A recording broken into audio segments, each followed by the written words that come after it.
What was that? All right, the Millennium and Kingdom, Part 4.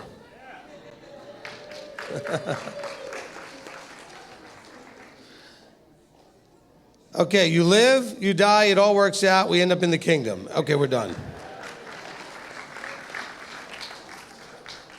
And those who shouldn't be there aren't there. That's all. That's it. That was a short teaching. Okay, we're having some technical difficulties. Due to technical difficulties, please stand by. And those who shouldn't be there aren't there. A voice from beyond. That's a strange thing. A voice from beyond.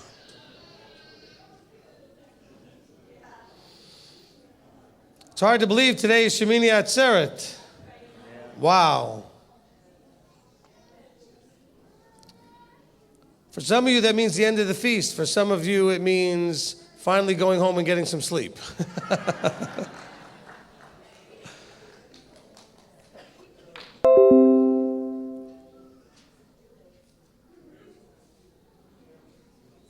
don't hear a word you're saying.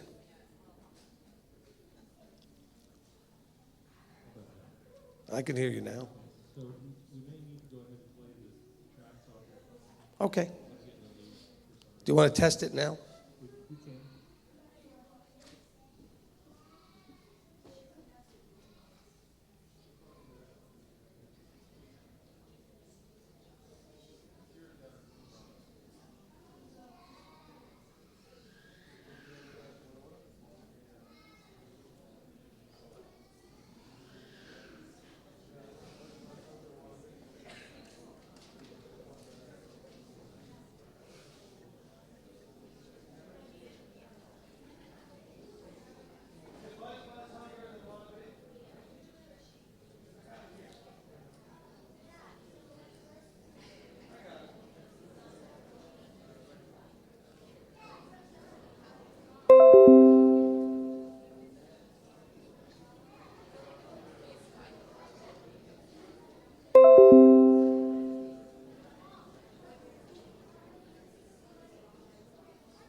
So this is what it looks like before 10 a.m., huh?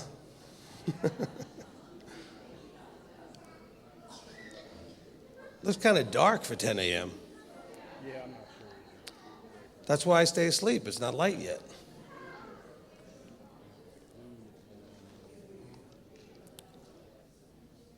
Yeah.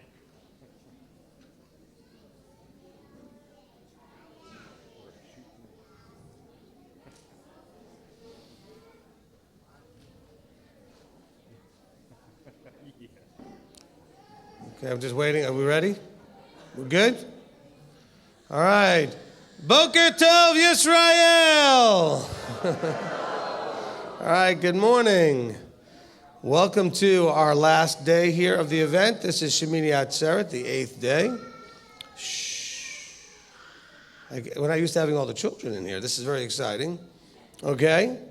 And the children are not used to being in here and realizing they need to... Oh, they're excited to get up here, though. So that's going to be good. Okay, so welcome to the last day. This is our children's program presentation. And we had a tremendous program this year, as we do each year, because the Rebbitzin and her staff have put together just incredible things for your children. The children had a great time. I'm sure all of you parents have gotten really good feedback about how much fun your children are having, what they're learning, and how they're engaging with the Word and with their Messiah and with the material that we have called the Scriptures. And so with that being said, I'm going to introduce to you the director of the program, my wife, the Rebbitzin, Julie.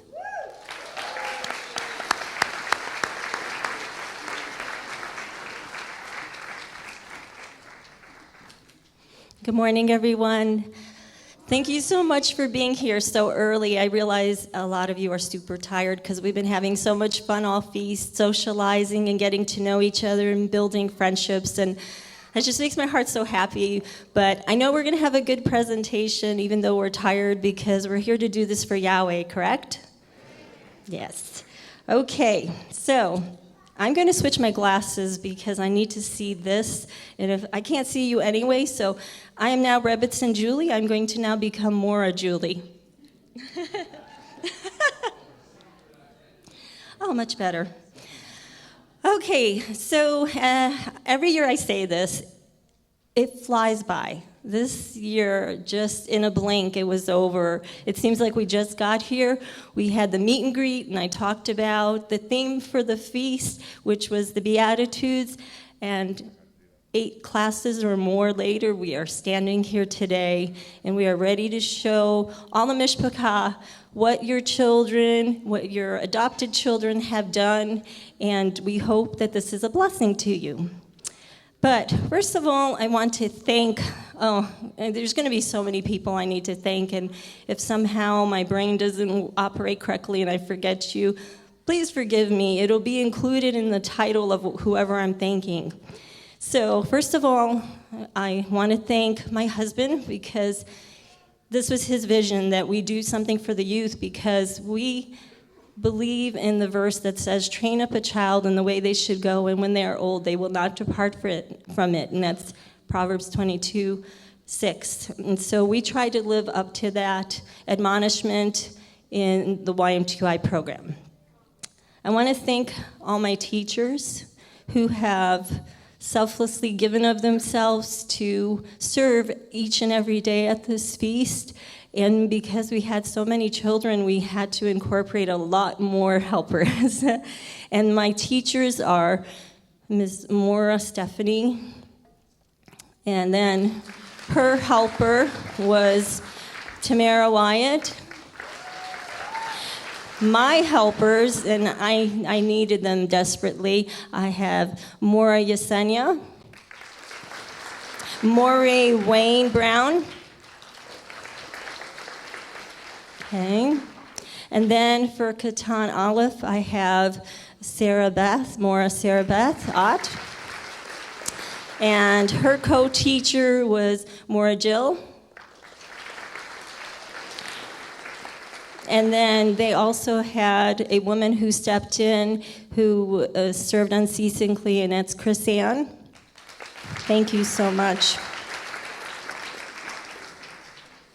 I also want to thank all the parents who came in, who served every day, and the grandparents who came in, the sisters and the brothers, and it was just truly family. You know, there were days where some people couldn't come in because they weren't feeling well, but we always had the help. There were people who showed up and said, "Can I help? Can I help? Can I help?" And they were very excited to do it, and we were excited to let them. So thank you to all you parents and everyone who came in and helped in some way during the children's class time.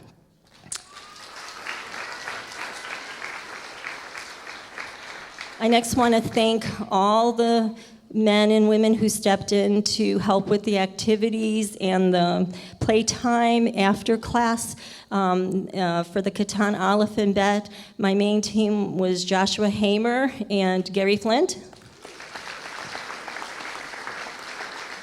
And for the Gadol, it was Mr. and Mrs. Taylor and Uncle Bob. And then also Steve and Gwen Waffle helped quite a bit, but they had to go, and I thank you. I know you're watching this. Thank you so much. I want to thank the snack team. Yes, Miss Candy, the snack lady, and her helpers, Susan and, Jason Wheeler. And then all the team that helped that I don't even know about. I know those were her main helpers, so thank you so much. And they will be up here shortly to show you the fantastic snacks that your children partook of. I want to thank the medical team that was available for us when we needed them, and thankfully we did not need them often, just a little bit of cuts and bruises here and there. I want to thank the photographers, okay? My photographers are such a big help to me because, as you will see at the end, we have a magnificent slideshow, and we had thousands and thousands of pictures to pick from, and I'm sorry I couldn't put them all in there, but I think we got a good feeling for what the program was like, so thank you to Mary Lane. Thank you. Thank you, Sameach. I really appreciate that. And then there were some teenagers that took some pictures. I think Connor was one of them. Thank you so much. I also want to thank Ms. Shira for the lovely music that she has put together for the Katan classes. They're fast, they're wonderful. And we hope to have a CD one day of all the songs she's made for the YMTOI program. So please pray about that. I want to also thank my pre-feast helpers. I don't know if you realize how much work goes into this. My pre-feast helpers do things such as cutting the crafts ahead of time. And I know this young girl probably doesn't want me to mention her name because she's shy, but I just have to. Brenna Hayes. She always said yes. I threw thousands of cuttings at her, and she was like, "Yep, I'll do it." And she did it with a smile on her face, so thank you. I'm sorry if I embarrassed you. Okay, and then I think that covers it for the pre-feast helpers and the helpers at the feast. I will thank the team at the end, but we're going to have a magnificent slideshow, and those men that worked so hard to get that to come up on the screen later today, and I'll thank you at the end, but in advance, I thank you for what you're doing right now to make this possible as well. I really appreciate it. Thank you, Marty, and Daniel Hatt, and Kirk Ferguson, and David Glover. Thank you. All right. So, as I said earlier, we studied the Beatitudes this week. And why did we teach the Beatitudes? We did it because we wanted to teach the children how to live lives that Yahweh will bless. We talked about what blessed means, and it means to be favored or approved by Yahweh. And don't we all want that? We want to be favored and approved by Him, and the Beatitudes teach us that. So we thought this was a really important theme for your children to understand. We wanted to teach your children how to develop Yahweh's character, and we taught them in the realm of the two greatest commands, that you love Yahweh and you love your neighbor. Through the Beatitudes, you show that. So that was the main purpose of the Beatitudes. And so without further ado, we will now have Candy come on up and show us the snacks that your children enjoyed at the feast.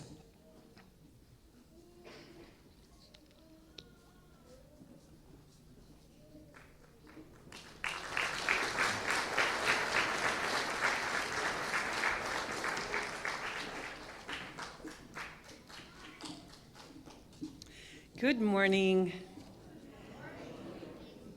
First and foremost, I want to thank Maura Julie for inviting me to have this honor of being a part of the feast in this way. And I'm comfortable in the kitchen, as you probably know from the other feasts. That's where I feel at home and where I feel I can do the best in serving. So I became this year Snack Lady Candy.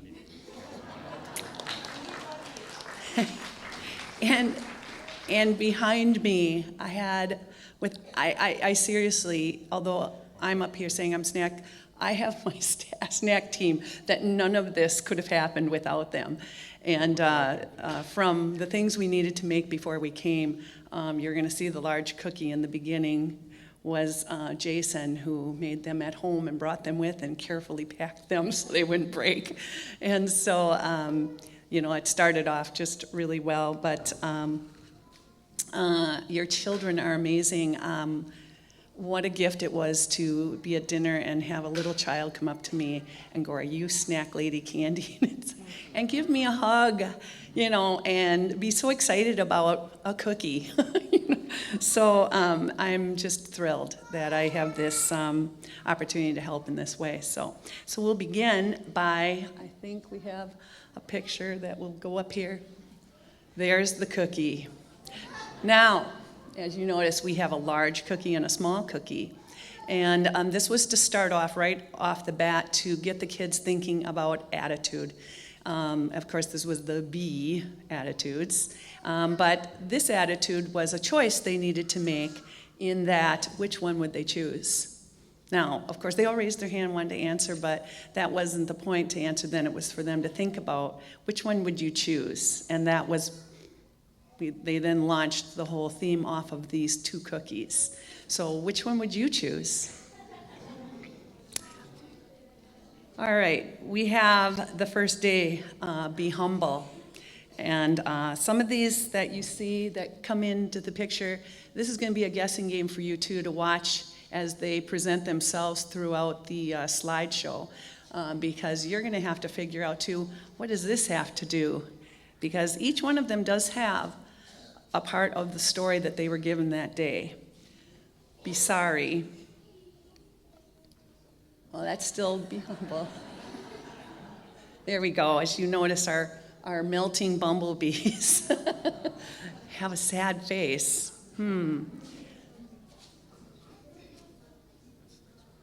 We have be meek, our little butterfly snacks with a savory and a sweet inside of them. That's hungry and thirsty. There we go. This was a fun one. I think this might have been their favorite one. Can I have a show of hands for if this was your favorite one? Well, you can thank Miss Susan here because she knew that this would be your favorite one. Okay, be caring.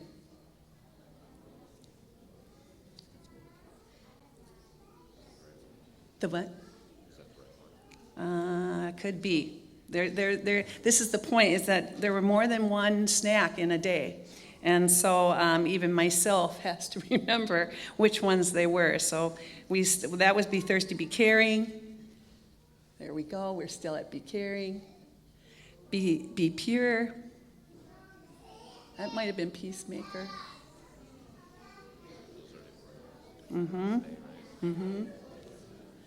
Be strong.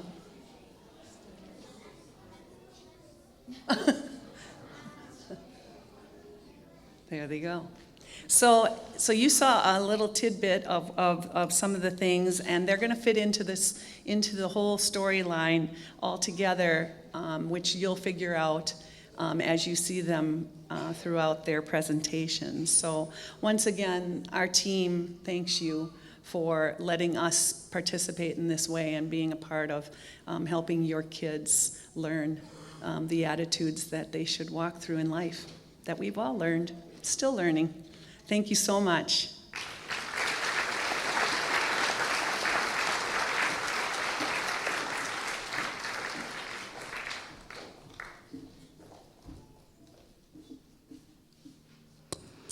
Okay, thank you so much.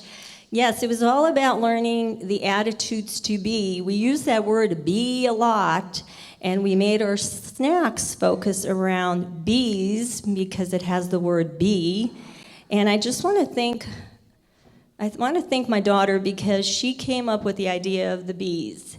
And she was very excited about it, so we really like that idea. And as you will see with their crafts, that everything focuses around bees. And because it's a visual picture of remembering the attitude to be.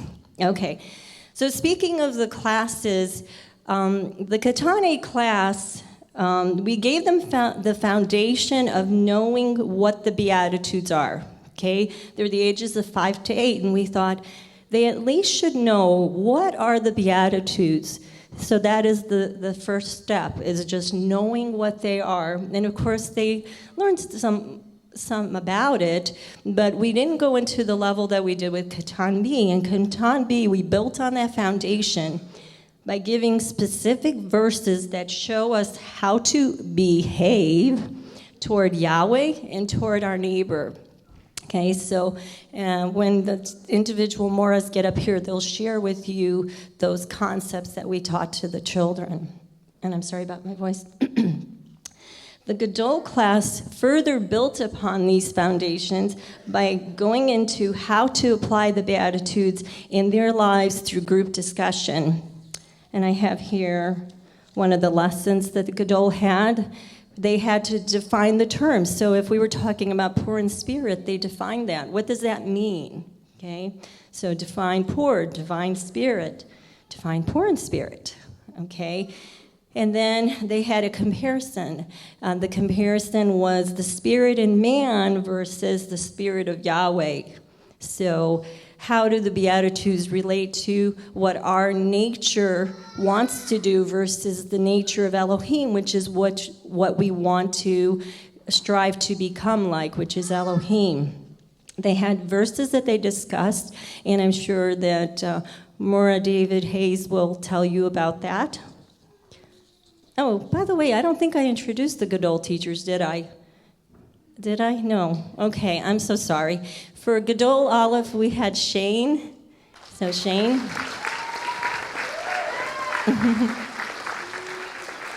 and his helper was Michael Lawrence.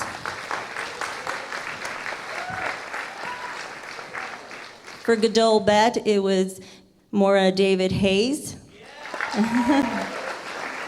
And he had a team of people that he brought in daily. So, all right. So that was the outline for the Gadol classes. And so, as you can see, they build upon each other. They're not independent of each other. They're interdependent. So if you have children in all the different classes, you'll see that they had different levels of teaching so that they can learn the Beatitudes and apply them in their lives when they go home. Okay, so now at this time, I'm going to go ahead and have Maura Sarah Beth come on up and tell us about the Katan Alif program.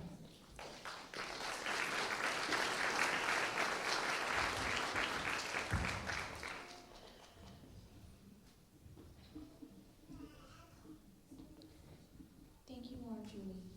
It was an absolute pleasure to teach this class. I've so enjoyed watching from last feast to this feast, your children just blooming.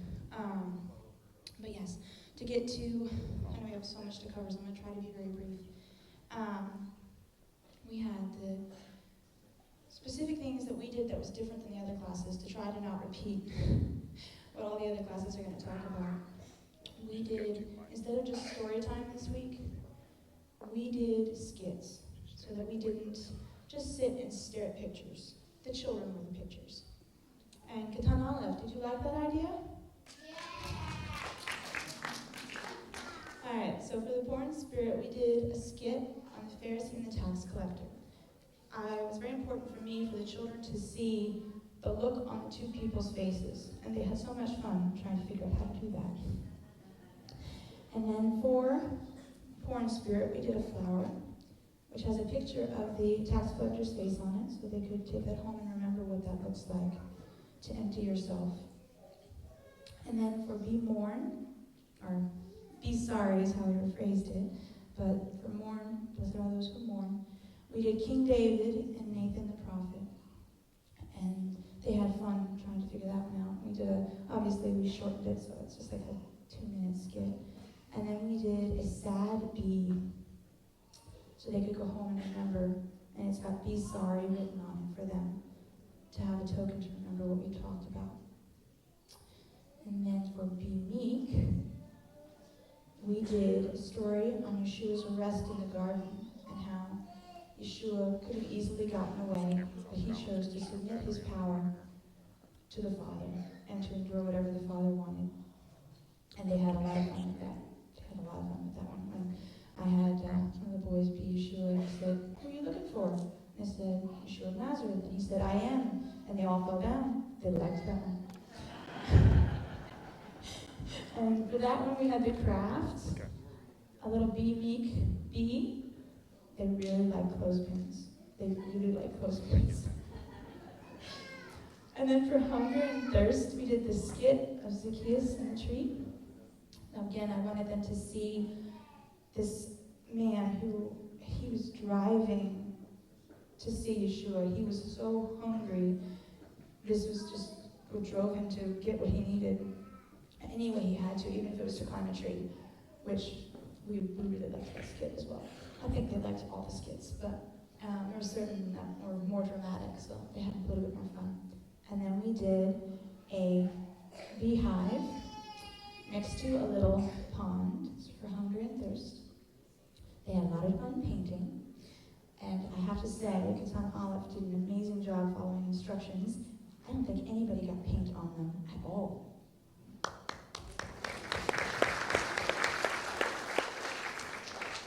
And then for compassionate, we did the Good Samaritan.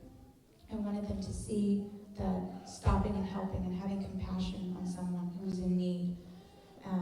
And actually, which was kind of goes with the theme, they were being what I needed them to be, what I'm trying to teach them. So it was a really cool idea to switch from stories to a skit, and I'm super excited about it. Anyway, we did a super easy craft they had a lot of fun with. The bee carrying bee, very simple, but they had fun with it. They got to be really hands-on. So for Clean in Heart, we did a skit on King Hoshea and how he cleaned the land of Israel when he found out about the Torah. And they, again, have you noticed they loved the skits? Again, there's no way to stop reiterating, they loved the skits. And then we did a bee puppet for Clean in Heart. And for Peacemaker, the skit we did was the prodigal son. I'm trying to show them that there was a division, there was no peace between the father and his son, and then how they fixed that. Which of course, every beatitude brought us back to talking about a different beatitude, because there had to be the mourning over sin was brought back for the peacemaker. And then last but not least, we did persecuted, and we did a skit on Shaul and Silas being locked up and singing and praying. And I loved how your children interacted with the story, and they really liked being the earthquake. That was fun. And for that one, which I think is going to be everybody's favorite craft, not only was it the easiest to make, but they get to wear it today for presentation. Because the whole idea is that they are going to be the Beatitudes. So So today they get to be the bee. But, I forgot one. Oh, I'm so sorry. I skipped the craft for peacemaker. We did a sunflower. The idea of being a peacemaker is that there's people, it's a lot of people. And on sunflower, there's a whole lot of seeds. So that attached there, and they had a lot of fun working on the petals and glue. And again, they did a great job not messing up or gluing anything they weren't supposed to. All right, my favorite moment of this feast was just at some point in our lesson, we came across the Elohim's nature. It just came up in the lesson, and I just stopped and I was like, what is that? What is Elohim's nature? And some young man, very boldly, very confident, he knew what he was saying, said, or didn't say, he started to quote me Galatians 5:22 through 23. He quoted the entire memory verse from last feast in answer to my question, and that just melted my heart.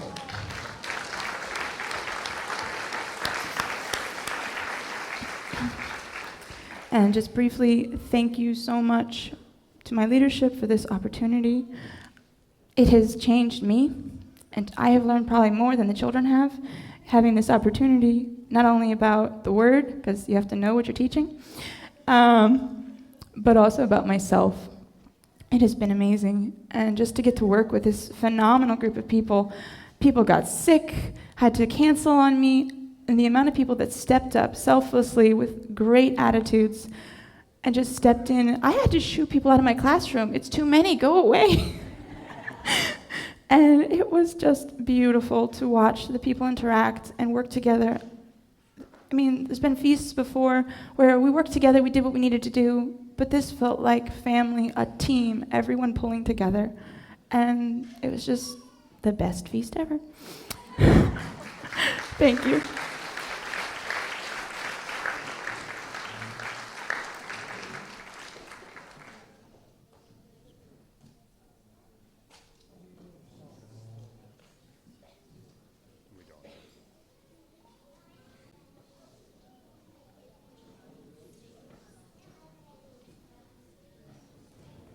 Hello.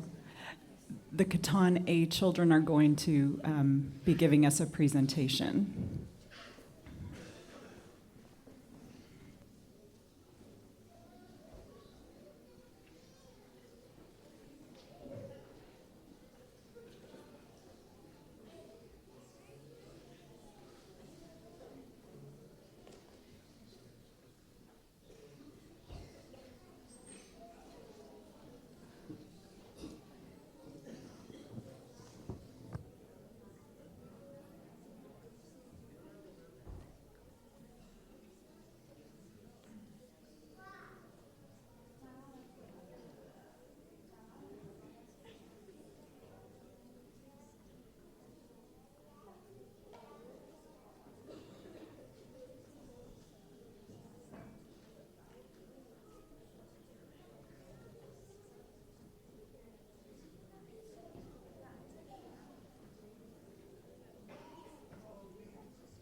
Okay, and now Katan Alif is going to do their memory verse, which is Matthew 5, 3 through 10.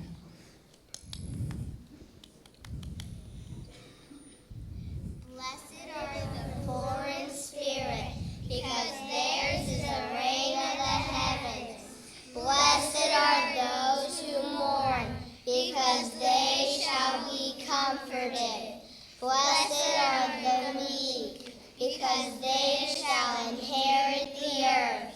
Blessed are those who hunger and thirst for righteousness, because they shall be filled. Blessed are the compassionate, because they shall obtain compassion. Blessed are the clean in heart, because they shall see Elohim. Blessed are the peacemakers, because they shall be called the sons of Elohim. Blessed are those persecuted for righteousness' sake, because theirs is the reign of the heavens.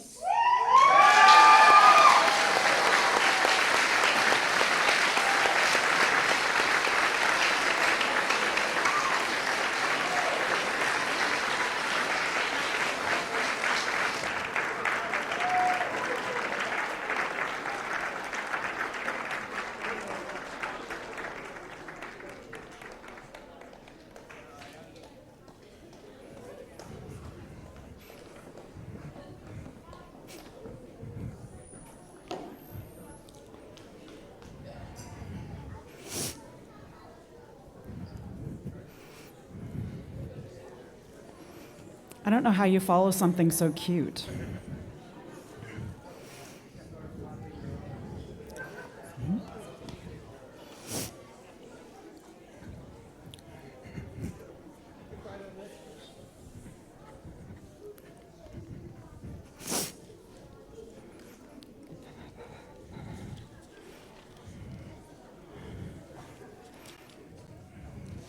Katan A, we are so impressed with you. That was phenomenal. What a great job.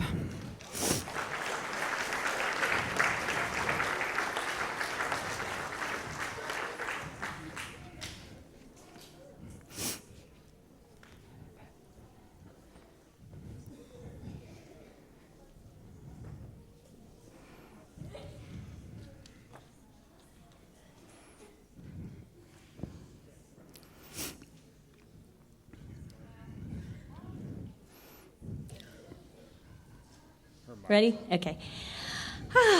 Hard not to be emotional after that, isn't it? I don't know if the adults could say the Beatitudes in the right order, right? Tells you they're learning, they're trainable, they're teachable, parents. And I want to say on that note that honestly, this was the most amazing discussions that I had with the children, and I just want to thank all the parents for the fabulous job you are doing at home. You are teaching them. So I want you to give yourselves a round of applause.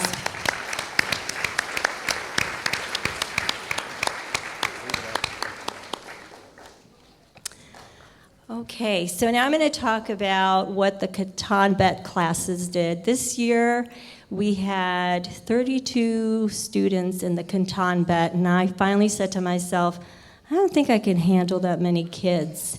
So I enlisted I enlisted a friend, yes. I enlisted the help of my good friend, Stephanie Meyer, who helps me in every aspect of my life and is continuing to do so in every way. So thank you so much. You're welcome. So I had a co-teacher. Yes. Talk about a servant's heart. This woman does have a servant's heart. I know, I'm going to try not to make us cry. Okay. So the Katan Bet classes get a lesson plan. So let me just take out. So we hand them out a lesson for each beatitude, and there are verses on it, there are fill in the blanks, and so we work together in looking at the lesson and then having discussions once we read the lesson. Okay, so the first day we introduced the Beatitudes, And in the Beatitudes, we told the children that Yeshua is teaching those how to live lives that he will bless, because we all want to be blessed by him, don't we? So we taught the children that the Beatitudes, if you do them, you will receive certain blessings, because each Beatitude ends with what blessing you will receive. So we discussed that. We discussed what the attitude looked like, what it did not look like, and if you did do it, what blessing you will receive. So that is what we went through each and every day in every lesson. As you saw, we also had snacks related to it. If you saw the cookies, that had to do with the craft the Katan had, which was the poor in spirit flower, which was a humblebee, right? And so we were thinking of snacks that went with each lesson. So you will see that in the slideshow, because we have some pictures from every day, the snacks that they got to have with each Beatitude. The Beatitudes teach us the real meaning of having Elohim's nature, because that is what we want, is to become less of me and me attitude and more of a he attitude. So that is what we taught the children in the introduction. We talked about that we can show the Beatitudes toward Yahweh in our obedience to him, and also how we treat our neighbor. Thank you. And so that was our focus in Katan Bet, is how we treat Yahweh and how we treat our neighbor. And the first day we taught, blessed are the poor in spirit, because there is the reign of the heavens, because we want to live with Yahweh forever. So wouldn't it be wise to know what he would like us to be like? And first thing he asked of us is that we be poor in spirit. Okay, let's see, let me get my notes.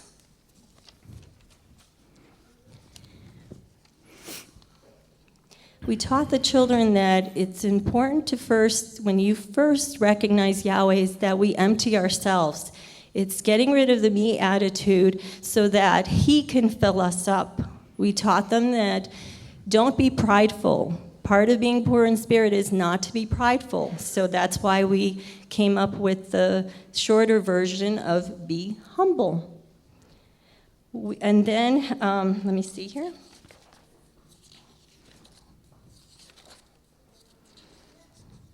And we talked about how your heart has to be, when you're poor in spirit, your heart is wanting Yahweh. And then we told them a story. So the story we told is also the tax collector and the Pharisee. And these are very interactive, because you have the tax collector whose arm comes over his face, because he is being mournful, but that's tomorrow's, but it kind of connects.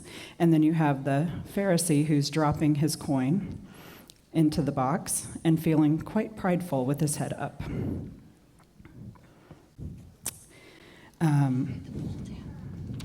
Where is, I need Luke. Is it that one? Mm-hmm. Okay. And the verse that one of the verses that helps to identify what they were to learn from this is Luke 18:14. For everyone who is exalting himself shall be humbled, and he who is humbling himself shall be exalted.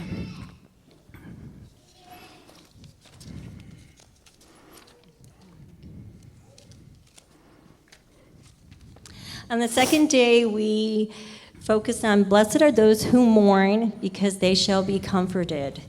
And our shorter version of the Beatitude was to be sorry.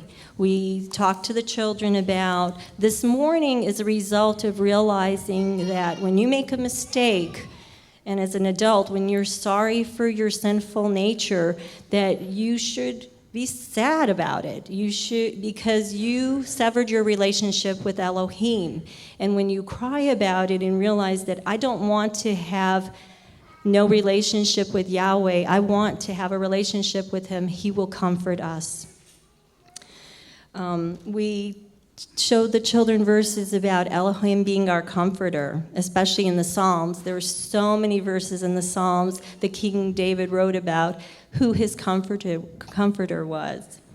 And then we had a really an amazing group discussion.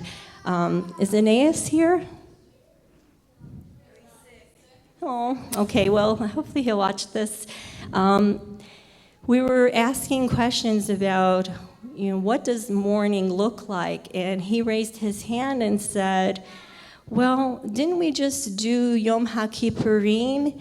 And doesn't that day teach us how to be sorry for our sins and to cry about the fact that we have sinned? And that just really blew our minds that he related mourning to the Day of Atonement. So that was an amazing, amazing comment. Thank you, Aeneas.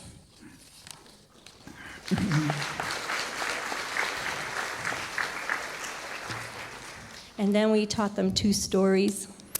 So our two stories were about Jonah and the city of Nineveh, who was comforted when they mourned. And then also, and for that one, there was a passage.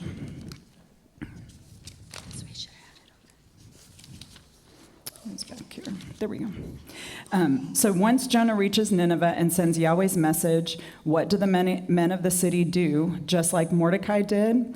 And the men of Nineveh believed in Elohim and proclaimed a fast and put on sackcloth from the greatest to the least of them. So they were in sackcloth and ashes, much like what we see in the story of Mordecai. And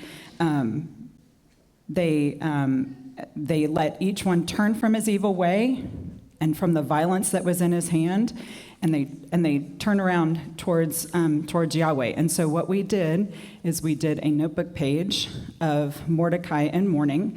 And one of the things they also did is we passed around sackcloth so they could actually feel. And that's what he is clothed in here, is sackcloth, so they could feel that it is certainly an affliction, because it is not a comfortable fabric. It is very itchy, and so they were able to kind of experience that, and then put it on their page as well. The next beatitude was, "Blessed are the meek, because they shall inherit the earth." And our shorter version was to be meek.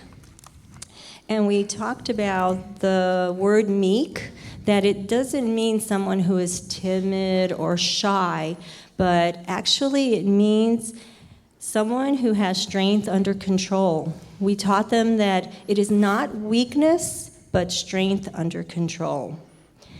We taught the children a Hebrew word for meek, which is anav. And then we also taught them where the original thought was for blessed are the meek. In Psalm 37, verse 11, it says, "But the meek ones shall inherit the earth and delight themselves in plenty of peace." And that's what Yeshua was referring to, that we will inherit the earth, which is Yahweh's forever kingdom. And that is the blessing we get for being meek. So it's a good thing to be meek. We talked about that Yeshua had all the infinite power in the world, but he chose to humble himself and be meek when he was confronted by the Pharisees or when he was in the garden. And so that is our greatest example of someone who is meek. We also talked about how sailors would use the power of the wind to direct a ship, and how farmers would train their horses to be used for plowing, and they used the word meek for that. And then we did a notebook page related to one of them. Sorry, my ship came off. Let me see if I can get that on real quick. There we go. So, as she mentioned, we talked about the ship and the meek winds. And so the sails say strength under control. And then the ship can move across the page as it goes, assuming, there we go. So you can move the ship across the page like that. Yep.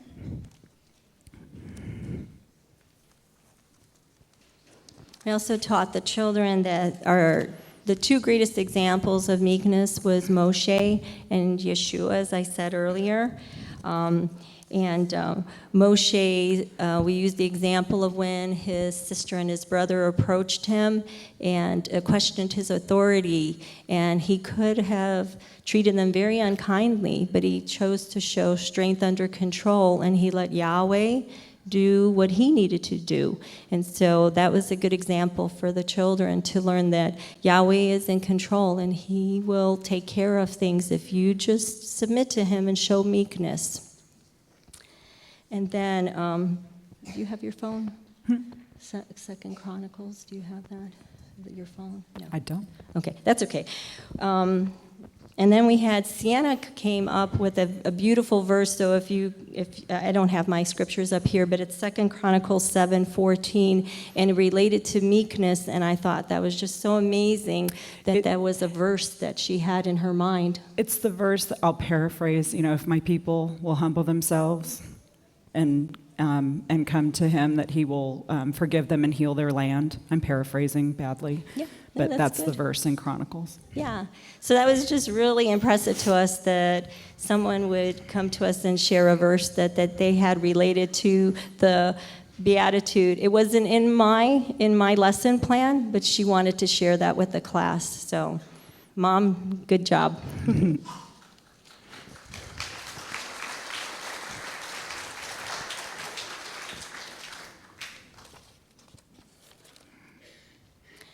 Our fourth beatitude was, "Blessed are those who hunger and thirst for righteousness, because they shall be filled."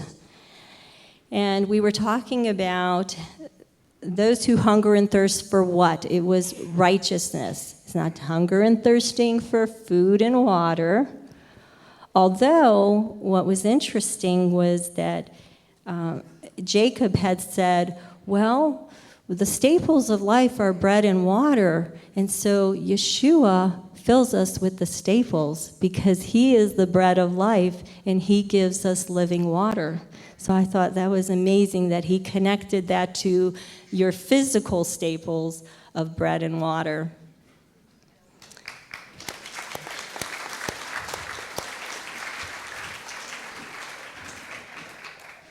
We talked about how when you hunger and thirst for righteousness, it's about doing what is right in Yahweh's eyes, about hunger and thirsting for that and what Yahweh wants us to be.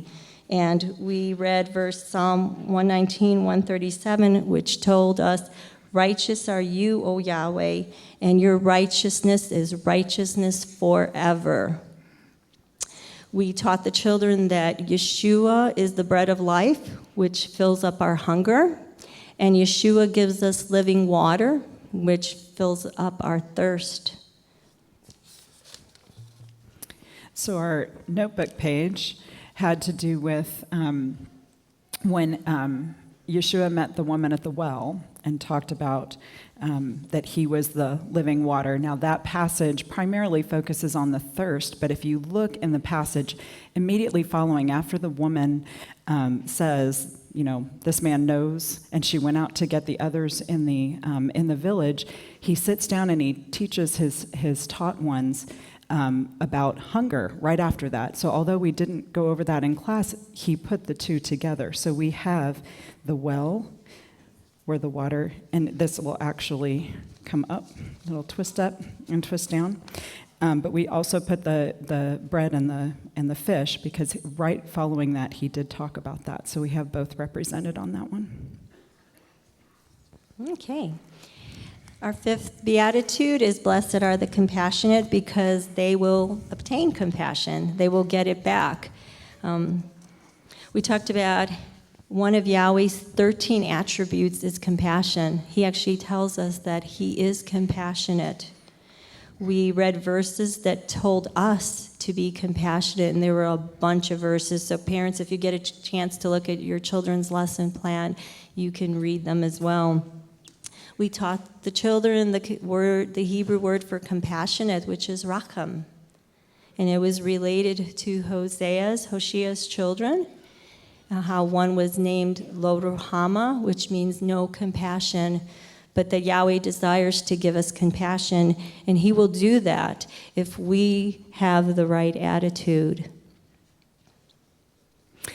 So our story was the Compassionate Samaritan, and we did a page that represented the Samaritan that came and took care of the man who had been beaten, and put him on the donkey, and we just gave him all sorts of bandages, and it's kind of a three-dimensional page. It's really pretty cool. Our sixth beatitude was, "Blessed are the clean in heart, because they shall see Elohim." And we talked about some synonyms for the word clean in heart. And we talked about, well, how do you know if a heart is clean? We can't just physically take our heart out of our bodies and scrub it with detergent like you do your hands and your feet and your face, right? And so we talked about what does that look like? And we mentioned other synonyms for the word clean, like pure, undefiled, and a desire to be sinless. Sincere, just a bunch of good words that you can use in there to describe what a heart that Yahweh wants us to have looks like. We talked about the first thing you need to do is change your mind. If you change your mind, your heart will follow. The two are connected. We talked about what to think on, and Philippians 4:8 tells us that. Whatever is true, whatever is noble, whatever is righteous, whatever is clean, whatever is lovely, whatever is of good report, if there is any uprightness, if there is any praise, think on these. So it's about how you think. When our thoughts are pure, our hearts will also be. When our thoughts are not pure, our hearts will not be pure. And we talked about how when you read his word, that will teach us how to make our hearts clean. We talked about what the future will look like for those who are clean in heart.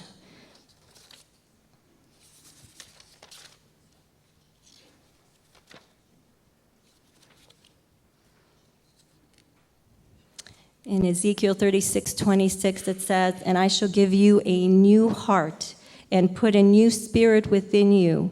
And I shall take the heart of stone out of your flesh, and I shall give you a heart of flesh, and put my spirit in you." And that is talking about the future. When we submit to Yahweh, he will help us to have that. So although we didn't have a specific story for this one, we saw through the Ezekiel passage, and also King David often in the Psalms give us so much about the heart.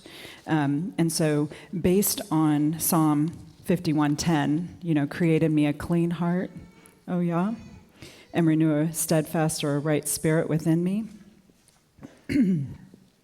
We have the heart. So we have the heart that would be stony, that's what the black part is, and then the heart of flesh, and then showing that we need to break that stony heart to give it a heart of flesh. I really like that one, right? Okay, number 7, be a peacemaker. Blessed are the peacemakers, because they shall be called sons of Elohim. We talked about Yeshua saying he is the Prince of Peace, and don't we want to be like him? We taught the children that to KNOW, know Yahweh, is to KNOW, know peace. And then we taught them that NO, know Yahweh, equals NO, know peace. Yes. And we taught them that Yeshua desires that we make peace with our brothers rather than go and give an offering. He talks about that.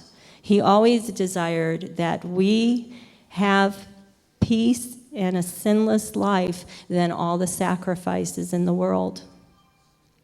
We taught them the Hebrew word for peace, which I'm sure they all knew, which is shalom. And the story we looked at was Abraham and Lot. Remember when their flocks got too large and they started arguing amongst each other to create peace, they separated to make shalom. Seemed like there was something else about that. Was there something on the other page? Oh, yes. The other thing that you'll see later, I'm going to explain it before you see it, is we had the children, as one of our activities, we had the children with their bodies create the word peace. Because peace, that peace and shalom sometimes can also be an action on our part, so we used our bodies to create the word peace. So I've given you a sneak preview to what might be coming. Our last beatitude was, "Blessed are those persecuted for righteousness' sake, for theirs is the reign of the heavens." And for that one, our little slogan was, "Be strong," because you have to be strong when you're persecuted. We told the children that Yahweh tells us we are blessed if we are persecuted for righteousness' sake.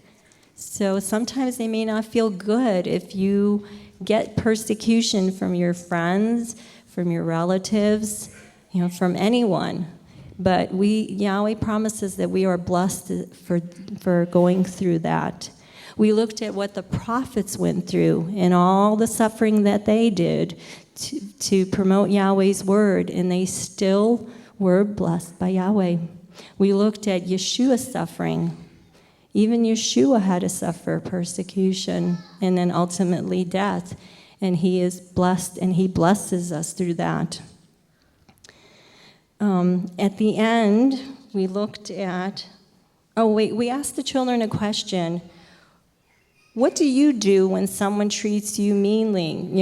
If they're mean to you, if they don't treat you in a right way, if they make fun of you. And I really liked what one of the students said. Kylie said, "I walk away and forgive them." I thought that was such a grown-up answer.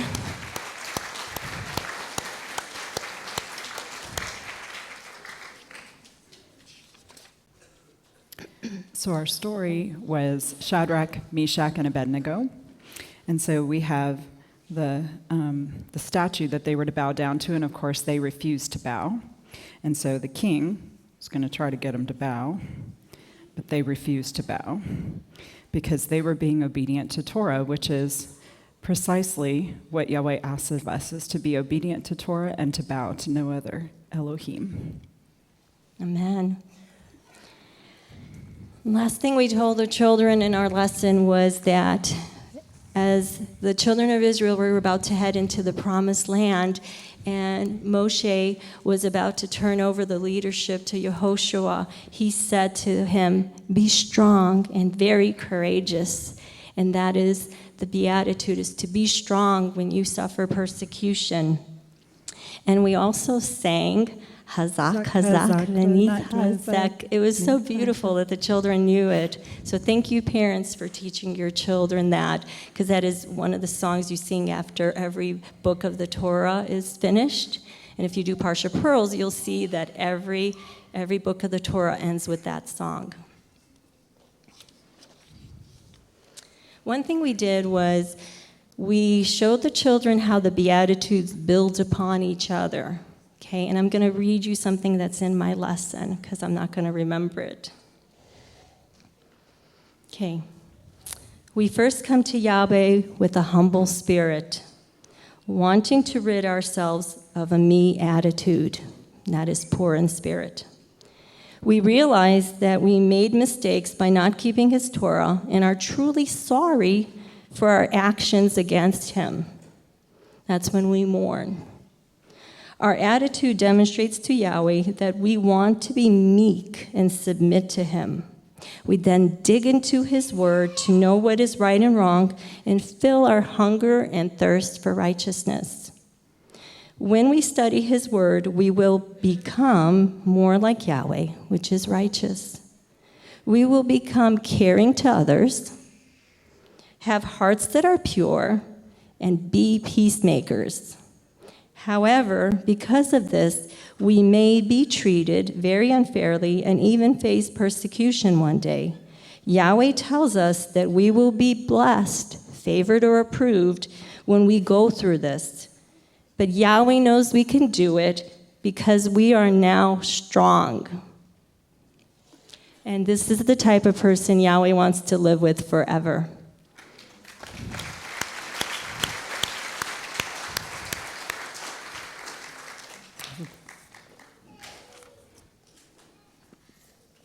Thank you.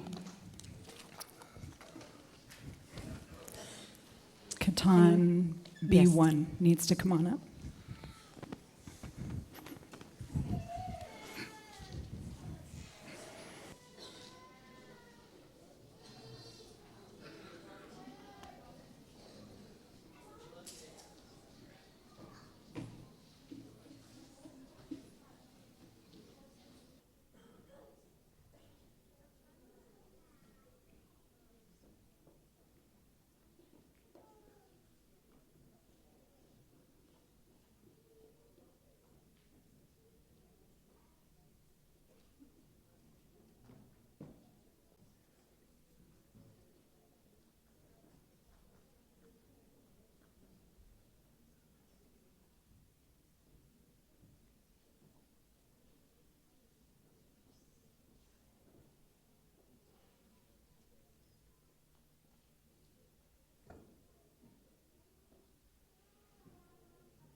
Okay, so now we're going to hear from our Gadol Mores.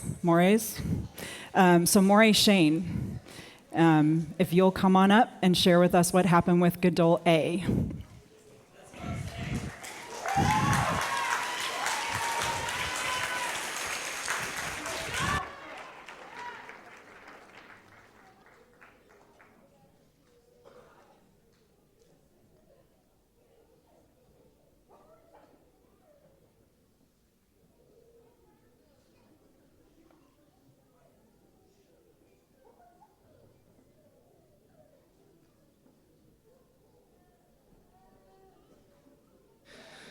Hello, everyone. Shalom. I feel like in my mind, I probably look about 5 times better than I feel. Just another of the many that ended up getting sick. But, just helps that I'm feeling like I'm dressed my best for the high day. And, I think compliments to my talented, lovely wife who handmade this. But anyway, much love. So it was a great privilege to get this opportunity yet again to teach the youth of MTOI and to serve in this capacity. Very much an honor and a privilege. And so I'm also very grateful to my uncle who has been preparing me along the way and mentoring me to pass along the knowledge and his wisdom about being his people, to be a man of Israel, so that I can help teach to our young ones about how they should also be to follow likewise in this pattern. And so, going along with the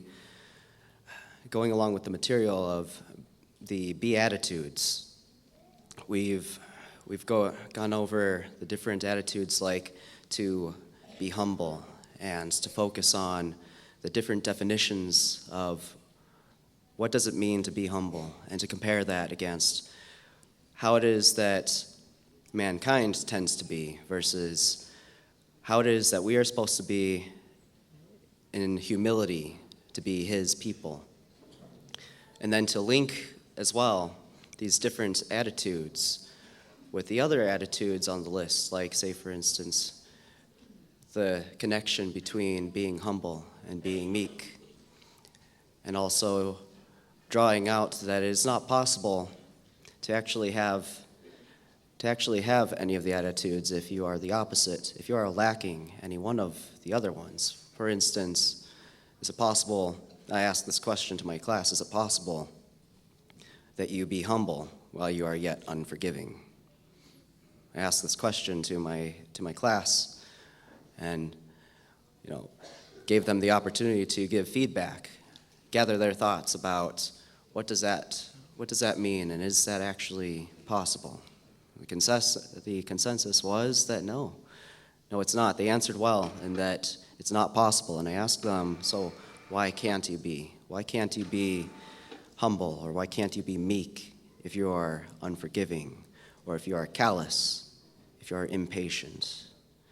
A great many different connections about the different Beatitudes and how they're interconnected, just as the whole spirit of Yah is perfect and lacking at no point in any of his other qualities, and that in his perfection, none of his spirit is ever imbalanced.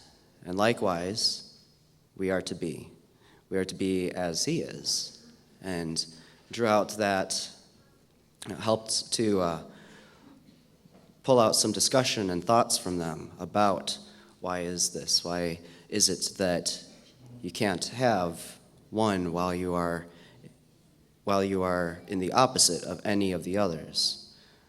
To point out that they are all connected, just as he is, but then to focus on every single individual one of them, to draw out deeper insight about being humble, about being patient, about being strong under persecution, and that there is patience and endurance in being under trial, under difficulty, and facing the difficulties of our own inclinations, so that all of these things were all accounted for by our Master, that he knew every single difficulty he would put every single one of us through in its time, in its place, in its degree of potency, of how difficult it would feel at any moment, all in love, so that he would bring us around to refine us to be the way that he needs us to be when we need to be there. It was very encouraging to get the input from them that there were so many different instances where I was counting on them for some input, and there were a lot of instances where they had an answer ready, and it was encouraging to see that a lot of them already knew some of the material that I was going over, and that this is evidence to me that they are being taught by their parents. They are being prepared.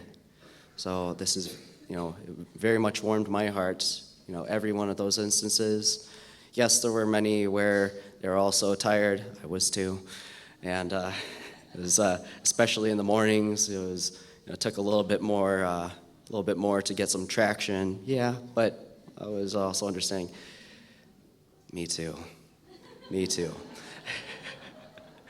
So it was very encouraging, though, to have them participating and to have them give their thoughts, give their input about what it is that they know so far, and then to offer them a layer further of that to help them prepare for the next level.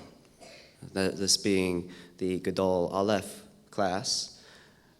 I'm preparing them for when they advance to the Gadol Bet class. The idea being to follow the pattern and be prepared to become men and women of Israel.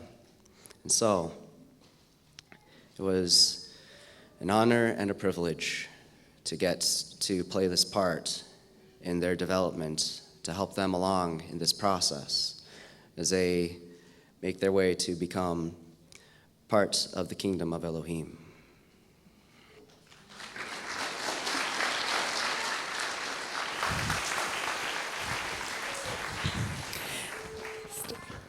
Can we just have the Gadol Alif class stand up where you are? Just stand up right where you are.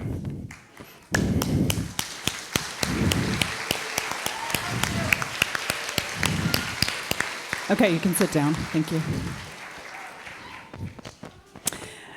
Okay, so next we're going to have David Hayes come and tell us what happened with the Gadol Bet class.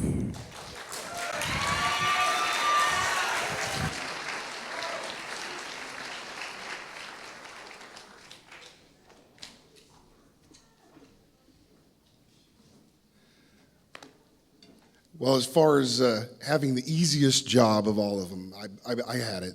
I encourage all the other parents. You've done a great job preparing your children to be good students and receivers of the word and seeking after knowledge of Elohim.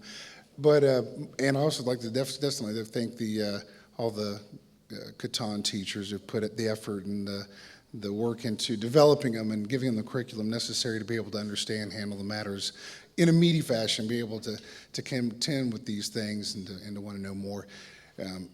Especially Mr. Ramlow, who has led them all this time and helped them to grow and develop over the last couple of Sukkots that they've been together.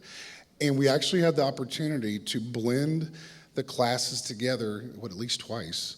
And I could not differentiate between the the Gadol A's and the B's, which lets you know that they're maturing and they're developing and they're all able to interact and discuss scripture and verses in a manner that's glorifying to Yah, and also it establishes the fact that they have submitted themselves to it and that they're seeking after it. And that's really an encouragement to see that. We did the same thing that everybody else did. We were working through the Beatitudes, and we took a different approach, a more informal but facilitated approach to going through the scriptures and looking at them and helping them to build the skills necessary to be independent studiers of the Word. And so we went through, and as some of the others did as well, and dissected the verses and broke up into teams, and then they fleshed out those things that were meaningful and actually learned to go through and seek out the Greek and the Hebrew and be able to identify the principles of ascertaining what the verses actually meant on multiple levels. So they were very, very engaged in that regard, and I'm very proud of them and how they did. And next they're going to come up and give a long presentation and skit and sing some songs that they worked on, right? No? I didn't do that. They didn't do that. But it is nice to watch them squirm. So. But they did. They took the effort, and they were very, very mature and focused on what they were doing. So, I mean, it gave me the opportunity to test them out, and that we would give them the things that we wanted them to do as they were to study the words and discuss these things and get ready to midrash. So they got the opportunity to be able to use the word in a manner that is able to be conversational. And I told them, it's like, if you can discuss the intricacies of Xbox or any game you play, then you should be able to do with that same, fervor, get into a discussion about Scripture and really be able to walk away, encouraged by it, or be able to encourage somebody. And by being able to do this, you're building on becoming a peacemaker. And those are those that are able to handle Scripture and handle the Torah in a manner that helps to build the body and edify Elohim wherever they may go, because that creates shalom and peace in the world around them. So, and they were very, very good at doing that. And I'd like to definitely give a thanks to all those that came and helped in the class, including Nate Taylor, who shared his life story with them, and through that was able to communicate so many of the Beatitudes in his experiences, especially with compassion. And I think if they don't take anything else away from this particular Sukkot, they all know how to be compassionate and to receive it and give it. Thank you.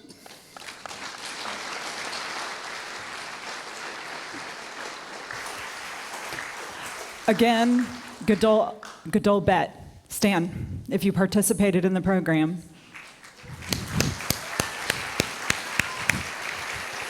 Good job. Okay, since they were crazy enough to give me the mic, I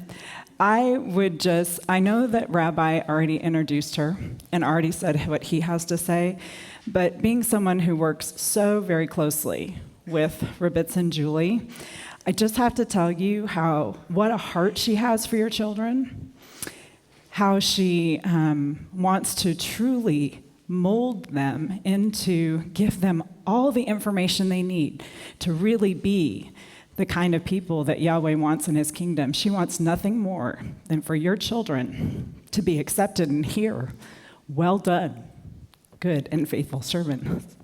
So thank you for all that you do.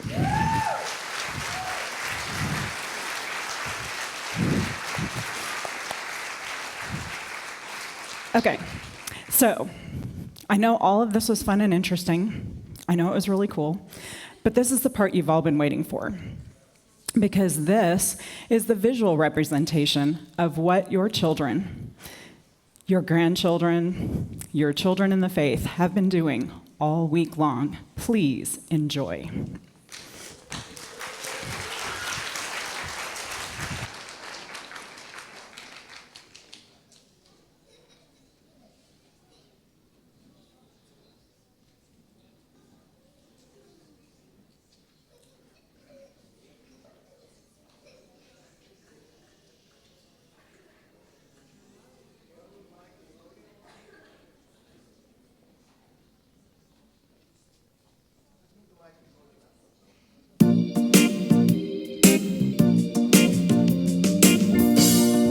66:2. And all these my hand hath made, and all these exist, declares Yahweh.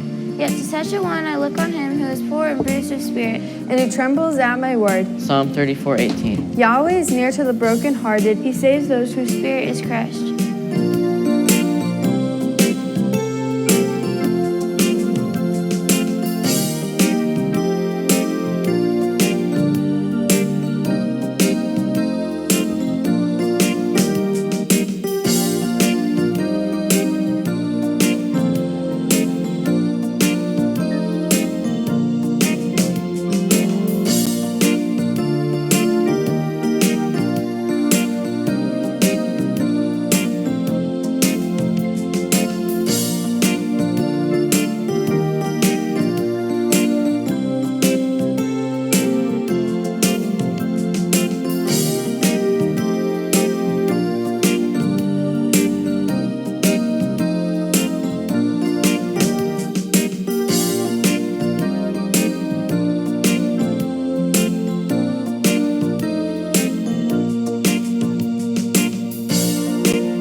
I waited for Yahweh, and he inclined to me, and heard my cry. He brought me up also out of a horrible pit, out of the muddy clay, and set my feet on a rock. He is establishing my steps.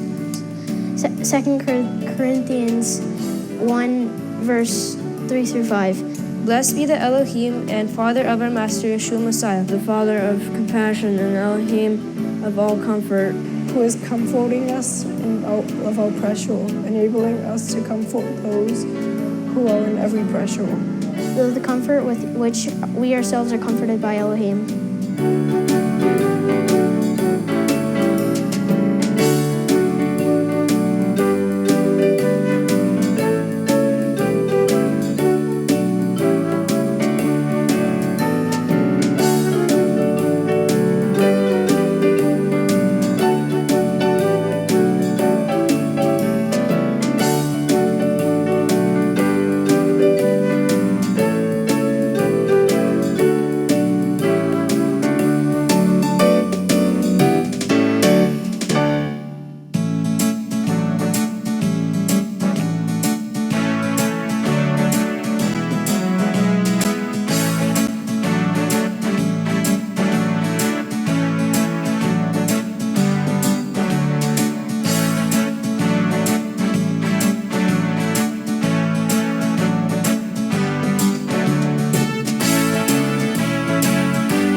Psalms 25:9. He guides the meek ones in right ruling, and he teaches the meek ones his way.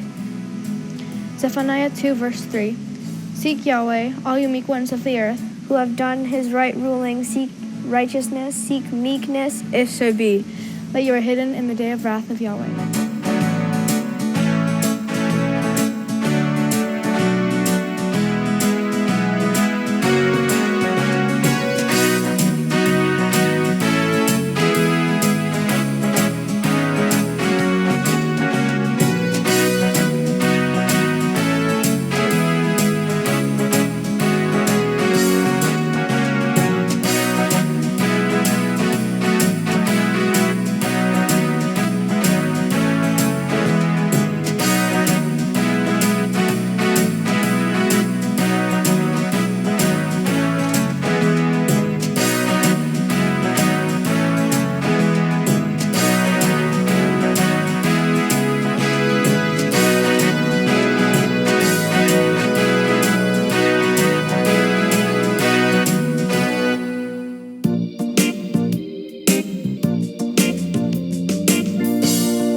Psalms 105, 40 through 41. They asked, and he brought quail and satisfied them with the bread of heaven.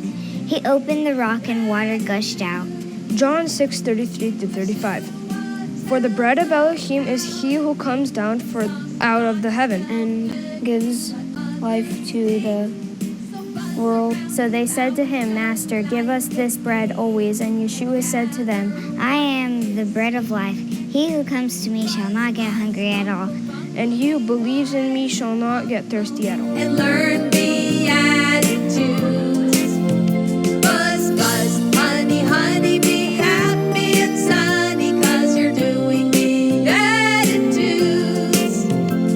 Yeshua tells us how to think. Some thoughts smell good, but others stink. So buzz around his Bible just like a bee, and gather what is sweet. Buzz, buzz, buzz. Buzz, buzz, buzz. Buzz, buzz, buzz, buzz.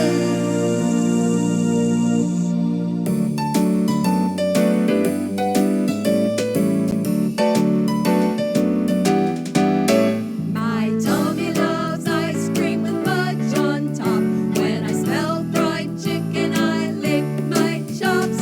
But there's another hunger that makes me wise. I long to be right in Yahweh's eyes. Hunger and thirst, hunger and thirst. All I wanna do is put him first, and I'll be filled. Luke chapter 6, verse 31 to verse 36. And as you wish men should do to you, You also do to them as the same way. Therefore, be compassionate as your Father also is compassionate. Psalms 103, 8 and 11. Says, Yahweh is compassionate and showing favor as a father has compassion for his children. So Yahweh has compassion for those who fear him. I'll be filled, oh so happy to do his will. Oh, hunger and thirst, hunger and thirst. All I wanna do is put him first. Then I'll be filled, oh so happy to do his will.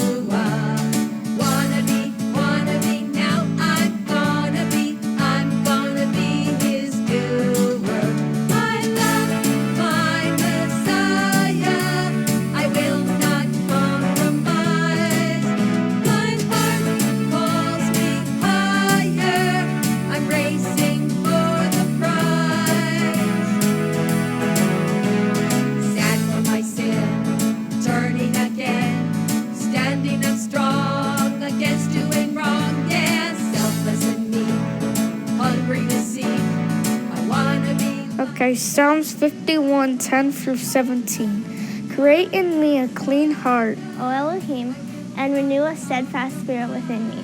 The slaughterings of Elohim are a broken spirit, a heart broken and crushed, O Elohim. these you do not despise. Psalms 119:9. How would a young man cleanse his path to guard according to your word? Putting him first. I wanna be like Yeshua. Wanna be, I'm just a wanna be like Yeshua. Wanna be, now I'm gonna be his doer. I love my Messiah. I will not compromise. My heart calls me higher. I'm racing for the prize. Tears wiped away, happy all day. The kingdom is mine, no war and no crime. Yeah, filled with his ways, singing his praise. Sons and daughters of Yah Most High. I love my Messiah. I will not compromise. My heart calls me higher. I'm racing for the prize.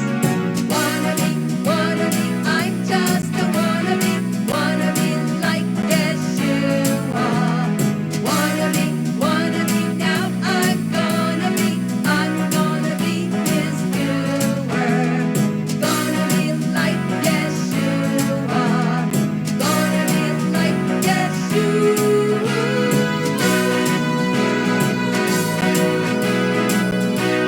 Psalms 119:165. Great peace have those loving your Torah. And for them there is no stumbling block. James 3:18. And the fruit of righteousness Is sown and placed by those who make peace. James 3:18.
Psalms 23:4. When I walk through the valley of the shadow of death, I fear no evil, for you are with me. Your rod and your staff comfort me. Joshua 1:7. Only be strong and very courageous, to guard and to do according to all the Torah which Moshe my servant commanded you, to not turn from it right or left, so that you act wisely wherever you go.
some lights on? How we gonna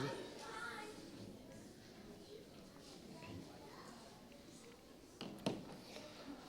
Oh man, that was good, wasn't it? Amen.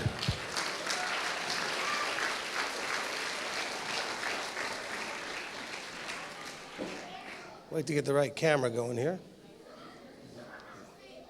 We good? Waiting for Marty to tell me where. All right. That was just fantastic. I'm so impressed, so proud of all you children, all the Gadol, all the Katan, all the teachers, everybody worked on this program, all those of you that volunteered to help and support the program. You know, Daniel and Marty with the camera work and the videos and all the editing. I mean, everything was just fabulous.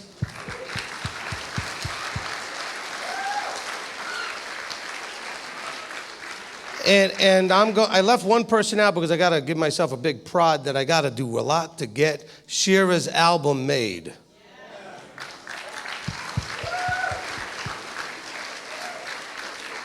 Weren't those songs great? Children, did you like the songs?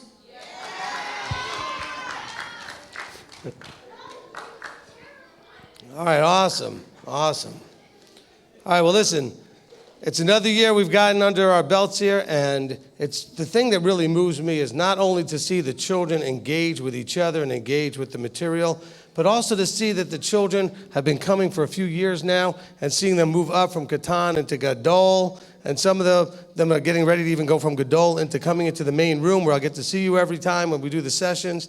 And so it's just, we've gotten a consistency now. We've got a group now that's so cohesive, and it's such a beautiful thing. I know the parents are excited that their children are excited because they talk about, well, how much time is it till Sukkot? Now, as soon as you get home, they're going to be looking forward to Passover.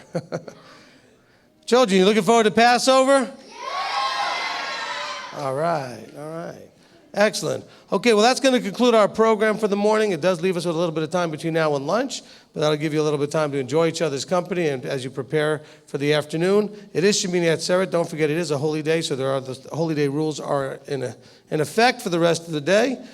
And we'll have more announcements during the services as to all of the issues with getting out of here, getting checked out, and all those things after it is no longer the holy day. So we'll take care of all those things then. Enjoy the rest of your day. Shalom, shalom.